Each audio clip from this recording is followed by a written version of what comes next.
నమస్కారం సార్. శ్రీమాత్రే నమః.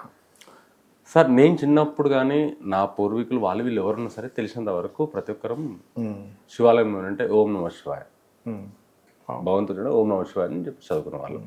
అంటే ఇప్పుడు మన సైడ్ ఓం నమ శివాయ అనుకుంటాం. మనం నార్త్కి వెళ్ళామంటే నమ పార్వతీపతే ఆర హర్ మహాదేవ్ అంటారు.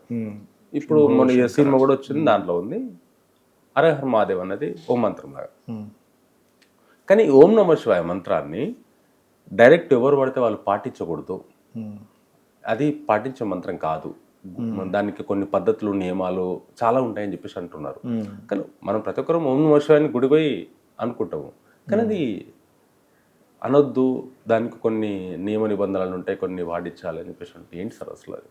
అట్లా ఏం లేదండి. అసలు ఫస్ట్ ఓం నమ శివాయ అంటే అర్థం ఏంటి? ఓం అంటే ప్రణవం. ఓం ఓం అంటున్నాం కానీ ఓం ఏయుఎం ఓం ప్రణవం. ఈ నమశివాయ అంటే శివునికి నేను నమస్కరిస్తున్నాను. నమశివాయ అంతే కదా. శివుడు అంటే ఎవరు? మంగళకరుడు. అంటే శుభముకి శుభం ఎలాగో శివుడు అలా అనమాట.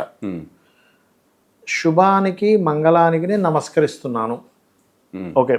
అంటే ఈ విశ్వంలో జరుగుతున్న ప్రతి మంగళ కార్యానికి వెనుకున్నది శివుడు. ఎందుకు అంటే మీరు దీనికి మనకు ఏదైనా ఒక అస్త్రం పొందాం, మనం ఏదైనా ఒక మంత్రం పొందాం, శివానుగ్రహం లేదా మంత్రం కూడా పనిచేయదు, గుర్తుపెట్టుకోండి. దానికి మహాభారతంలో ఒక ఘట్టం ఉంటుంది. ఏమిటది అంటే ఈ యొక్క అర్జునుడి యొక్క పుత్రుణ్ణి అభిమన్యుణ్ణి ఒకటి చంపుతాడు. అందరూ చుట్టుముట్టేసి చేసినప్పుడు ఒక అర్జునుడు ఒక ప్రతిజ్ఞ పూనుతాడు. ఏమనంటే రేపు సాయంత్రం కల్లా నేను చంపకపోతే నేను గాంధీవాన్ని వదిలేస్తాను, అగ్నిలో దూకేస్తాను, గాంధీవంతో సహా అగ్నిలో దూకుతానని ప్రతిజ్ఞ చేస్తాడు. అది కృష్ణుడికి తెలుస్తుంది. నువ్వు ఏ ధైర్యంతో ఇట్లా చేసావంటే నువ్వు ఉన్నావని బావ, నువ్వు ఉన్నావని ధైర్యంతో చేశాను. ఇప్పుడు టెన్షన్ అంతా కృష్ణుడికి. ఎట్లారా అమ్మ వీడు, అది మామూలు విషయం కాదు. అది వాళ్ళందరూ చుట్టుముట్టారు ఆయన చంపనివ్వకుండా. బ్రహ్మవ్యూహంలో పద్మవ్యూహంలో అభిమన్యుని చంపేయడం జరిగింది. కానీ నెక్స్ట్ ఏదైతే ఈయన శబదం పోనాడో ఆ వ్యక్తిని చంపడం అంత ఈజీ కాదు. అది కాదు. కానీ ప్రతిజ్ఞ చేశాడు, చంపకపోతే ఇతను అగ్నిలోకి వెళ్ళిపోతా అంటున్నాడు.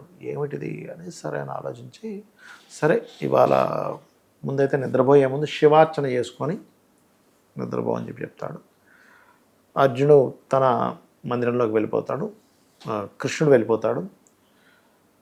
అర్జునుడు చక్కగా నిద్రపోతాడు. మళ్ళీ అర్జునుడు వస్తాడు, కృష్ణుడు వస్తాడు అర్జునుడి దగ్గరికి. వచ్చి నిద్రపోతున్నటువంటి అర్జున్ని లే అని చెప్పి పట్టుకొని వెళ్తాడు. ఎక్కడికి తీసుకెళ్తాడంటే ఒక ప్రదేశం, అక్కడ శివుడు ధ్యానంలో ఉంటాడు. ధ్యానంలో ఉన్నటువంటి శివుడి దగ్గరికి వెళ్ళినప్పుడు శివుడు చూస్తాడు. ఏమిటంటే ఒక అస్త్రం ఉంటుంది. ఆ అస్త్రం తెలియడం వేరు, ఆ అస్త్రము సిద్ధించడం వేరు. అయితే ఎందుకు వచ్చారో నాకు అర్థమైంది. సరే అక్కడికి వెళ్ళండి. అక్కడ ఒక నది కోనేరులాగా ఇలా ఉంటుంది. అక్కడ ఒక పురుషుడు ఉన్నాడు, మీకు చెప్తాడు అది ఎలా చేస్తే సిద్ధిస్తుందని. వీళ్ళిద్దరు అక్కడికి వెళ్తారు. అతను ఇలా చూపిస్తాడు, ఇలా ఇలా చేయండి, ఇలా మంత్రం ఇది చేస్తే సిద్ధిస్తుంది. వెంటనే అలా చెప్తూనే ఉంటాడు. అర్జునుడు నిద్రలోంచి లేస్తాడు. అంటే ఏంటంటే ఇతను నిద్రపోతూ ఉండగా సూక్ష్మ శరీరాన్ని తీసుకొని కృష్ణుడు తీసుకొని వెళ్ళాడు. అంటే ఏంటి? అస్త్రం ముందుగానే సిద్ధించాలంటే శివానుగ్రహం ఉండాలి. ఓం నమ శివాయ అని మీరు ఎవరైనా అంటున్నారంటే ఏమవుతుందంటే ఈ విశ్వంలో ఉన్నటువంటి ఏదైతే మన చుట్టూ కనిపిస్తున్నదంతా శివుడే అని చెప్తుంది శాస్త్రం. స్థానువు అంటారు శివుణ్ణి. స్థానువు అంటే మొత్తం నిండిపోయి ఉన్నాడు, ఎక్కడ ఖాళీ లేకుండా మొత్తం ఫిల్ అయిపోయింది అంటాను, చూసారా? ఎక్కడ ఇంత ఖాళీ కూడా లేకుండా మొత్తం ఫిలప్ అయిపోయిందని. అలా ఫిలప్ అయిపోయి మంగళకరుడే శివుడు ఉన్నాడు, అతని స్థానువు. మీరు ఎప్పుడైతే ఓం నమ శివాయ అనే మంత్రం చేస్తూ ఉంటారో, శివుడికి నమస్కరిస్తూ ఉంటే, మంగళకరుడైనటువంటి శివుడికి మంగళకరుడుగా భావిస్తూ నమస్కరిస్తూ ఉంటే, మీకు ఉన్నటువంటి చుట్టూ ఉన్నటువంటి విశ్వంలో ఉన్న ప్రతిదీ కూడా మీకు మంగళము చేకూరుస్తుంది. అంటే మీకు ఏం చేస్తే మీకు మంచి జరగాలో అది జరిపిస్తూ ఉంటుంది.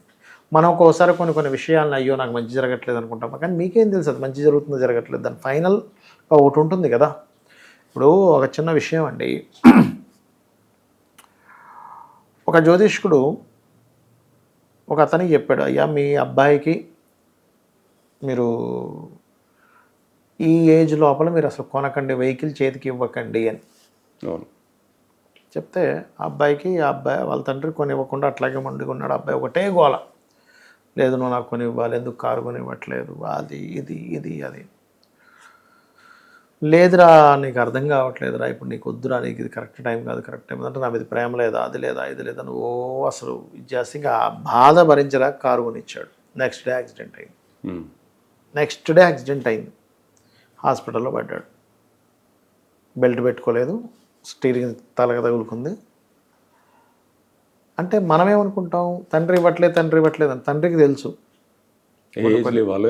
ఏజ్లో ఇవ్వాలి ఏంటి అని. కానీ ఎప్పుడైతే మనం బలవంతంగా కొన్ని కావాలని బలవంతంగా చేస్తుంటామో, అక్కడ కర్మలో లేకపోయినా అది మనకి ఇబ్బందిని ఇస్తుంది. ఓకే, ఆ రకంగా ఇక్కడ ఏంటంటే ఈ కాంబినేషన్ ఏదైతే ఉందో, ఈ కాంబినేషన్ ఉన్నప్పుడు ఆ వ్యక్తి, అంటే కాంబినేషన్ అంటే ఇన్ సెన్స్ మనం ఎప్పుడైతే మన శివుణ్ణి ఎప్పుడైతే నిత్యం అలా అనుకుంటూ ఉంటామో, అదొక మీ లైఫ్లో ఏదైతే మంగళము జరగాలో, శుభము జరగాలో శుభాన్ని ఇస్తూ ఉంటుంది. నమశివాయ అంటే నమస్కరిస్తున్నాను అంతే. ఓం నమశివాయ, శివుడికి నమస్కరిస్తున్నాను. అయితే ఇది చాలా సింపుల్గా కనిపిస్తుంది మనకి, కానీ చాలా గొప్ప మంత్రం అండి. ఈ పంచాక్షరి మంత్రం ఎవరైతే రెగ్యులర్గా చేస్తారో వాళ్ళకి ఇంకా అసలు చూడ్డానికి అసలు సింపుల్గా ఉంటారు ఈ మంత్రం చేసేవాళ్ళు. మీరు గమనించండి, నేను చాలామందిని చూశాను. అది హడావుడే ఉండదు, కానీ వాళ్ళ లైఫ్లో ఏదైతే ఆటోమేటిక్గా మంచిగా జరగాలో అన్నీ అలా జరిగిపోతూ ఉంటాయి. ఒకతను ఒక శివభక్తుడిని చూశాను నేను, మహాశివభక్తుడు. అతనికి పెద్ద శాలరీ ఉండేదేం కాదు. అంటే ఏదో ఇల్లు సొంత ఇల్లు ఉంది, చిన్న ఇల్లు ఒకటి, ఏదో నెలకి బియ్యానికి ఇంట్లో సరుకులకి సరిపోయేంత శాలరీ, చాలా తక్కువ శాలరీ. అతనికి ఒక కూతురు ఉండేది. వాళ్ళ ఫ్యామిలీలో అందరూ మళ్ళీ మంచి రిచ్గా ఉన్న వాళ్ళే, వేరే అంతా అన్నదమ్ములంతా కూడా. అందరూ అనేవారు, ఏమిటి నీ శాలరీ ఏమిటి, నీకు ఏమో కూతురు ఉంది, ఈ పెళ్ళి ఎట్లా చేస్తావు, ఆ శివుడే చూసుకుంటాడు అనేవాడు ఎప్పుడు కూడా ఆయన. కానీ నిజంగా అయితే ఆ అమ్మాయికి బట్టలు కొనడానికి కూడా డబ్బులు లేవు ఆయన దగ్గర పెళ్ళికి. ఓకే, పెళ్ళి ఈడికి వచ్చేసింది అమ్మాయి.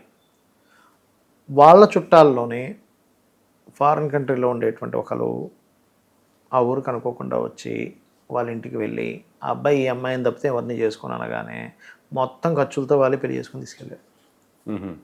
శివుడు యొక్క అనుగ్రహం అట్లా ఉంటుంది. అందరూ షాకు, అరే అసలు పెళ్ళి అవ్వదు అనుకున్నాం అమ్మాయికి, ఎందుకంటే రూపాయి లేదు మనిషి దగ్గర. ఆయన ఎప్పుడు అనేవాడు, నాకేంటి శివుడు ఉన్నాడు అనేవాడు. ఆయన నిత్యము శివార్చన చేసేవాడు. అంటే శక్తి చెప్తున్నాను, మనం ఎంతసేపు నాకేంటి అని శివుడి మీద భారం వేసుకుంటూ మనం చేసుకుంటూ వెళ్ళిపోతే శివుడే చూసుకుంటాడు మొత్తం. మన బాధ్యతను మనం చేసుకుంటాం. అలా ఇంట్లో కూర్చోలేదు ఆయన చదువుకోలేదు పెద్దగా, ఏదో చిన్న పని చేసుకునేవాడు. అప్పట్లో పెద్దగా చదువుకోలేదు, చదువు అబ్బలేదు ఆయనకి. చదువు అబ్బలేదు కాబట్టి నార్మల్గానే ఏదో చిన్న పని చేస్తుంటారు, పెద్దగా ఏమీ ఉండదు. అట్లా ఆయన లైఫ్ని నేను కళ్ళారా చూసినవి చాలా ఉన్నాయి అట్లా శివుని యొక్క భక్తులకి జరిగేటువంటి. కానీ ఈ శివమంత్రాన్ని గురుముఖతని తీసుకొని చేయాలని చెప్పి, శివమంత్రం ఒకటే కాదండి, ఏదైనా గురుముఖతగానే తీసుకోవాలి. కాకపోతే మంత్రమహోదరి అనేటువంటి గ్రంథంలో మీకు గురువు లేడు, దొరకలేదు, ఎక్కడో ఉన్నారు, పాపం సరైన వాళ్ళు లేరు, చక్కగా మీరు పత్రం మీద రాసి శివుడి దగ్గర పెట్టి శివుడినే గురువుగా భావించి తీసుకొని చేయొచ్చు, తప్పేం. ఓకే, ఇలా కూడా చేయొచ్చు. బోధిపత్రం మీద రాసి శివుడి దగ్గర పెట్టి, శివ నువ్వే గురువ్వి అని అనుకొని ఆ మంత్రాన్ని భక్తి శ్రద్ధలతో చేయగలిగితే, మీరు గురువుగారి దగ్గర తీసుకున్న ఆ రకంగా తీసుకున్న మీకు ప్రధానంగా చేయవలసింది ఏంటంటే ఆ మంత్రాన్ని మీరు ఎంత శ్రద్ధగా చేస్తున్నారు. అంతేగా నేను గురువుగారి దగ్గర తీసుకున్నాక నేను శ్రద్ధగా చేయట్లేదు, ఏం లాభం? అంతేగా, మీరు ఒక విద్య నేర్చుకున్నారండి, విద్య వల్ల ఉపయోగమే చేయట్లేదు, మీరు ప్రాక్టీసే చేయట్లేదు, ఏం లాభం చెప్పండి. కాబట్టి అది కాదు, ముఖ్యంగా శ్రద్ధగా చేయడం ముఖ్యం. గురువు దగ్గర తీసుకున్నా ఈశ్వరానుగ్రహంగా ఈశ్వరుడి దగ్గర తీసుకున్నా సరే శ్రద్ధే ముఖ్యం అక్కడ.